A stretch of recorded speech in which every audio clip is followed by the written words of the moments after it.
If you've been scrolling through endless listings, watching endless comparison videos, and still feel like you're staring at a wall of tech jargon, you're not alone. You've probably asked yourself, do I really need a full room system, or can a cheap webcam and a laptop mic get the job done?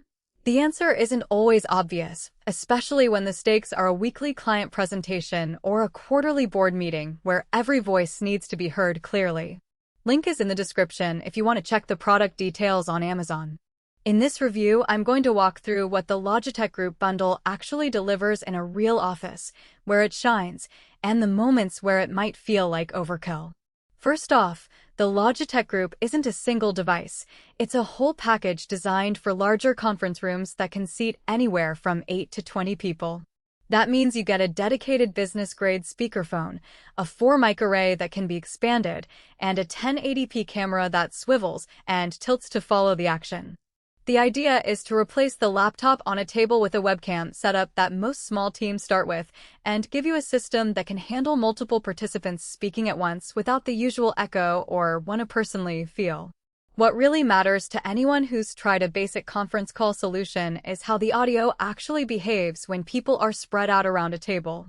In our test room, a 20-person space with a long rectangular table, the built-in speakerphone was surprisingly clear.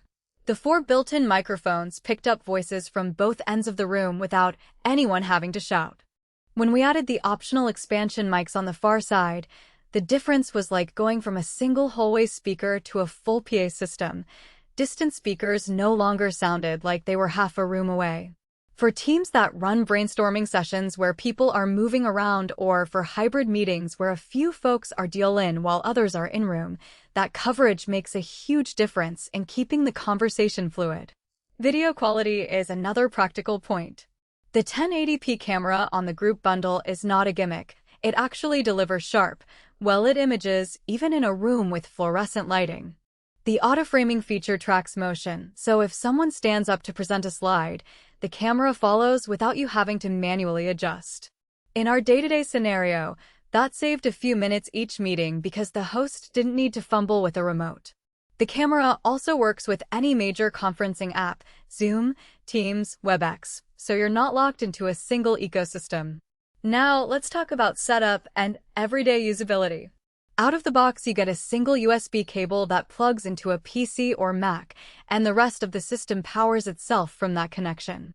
The software that comes with the bundle walks you through mic placement, and the UI is simple enough that even a non-technical employee can run a test call without IT stepping in.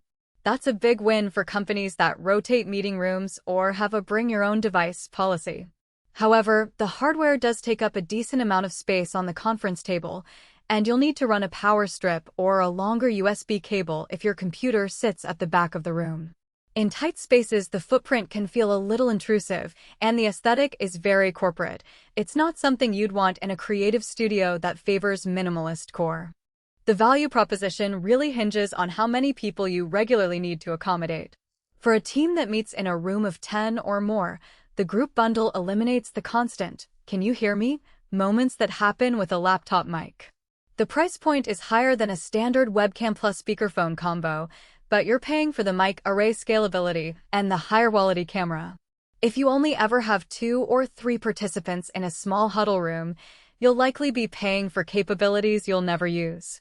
In that case, a Logitech Meetup or even a basic external microphone would be more cost-effective.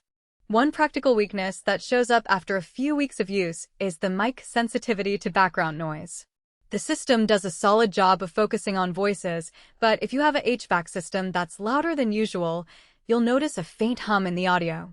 The software includes a noise suppression toggle, but it can't completely erase a very noisy environment. So, if your office space is already echo-prone or has a lot of ambient chatter, you might need to add acoustic panels to get the cleanest sound.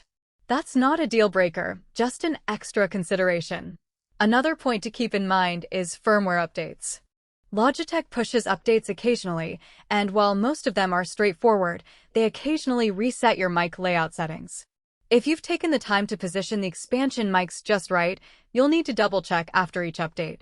It's a small inconvenience, but it does require a bit of vigilance if you want the system to stay optimally tuned. So, who should put the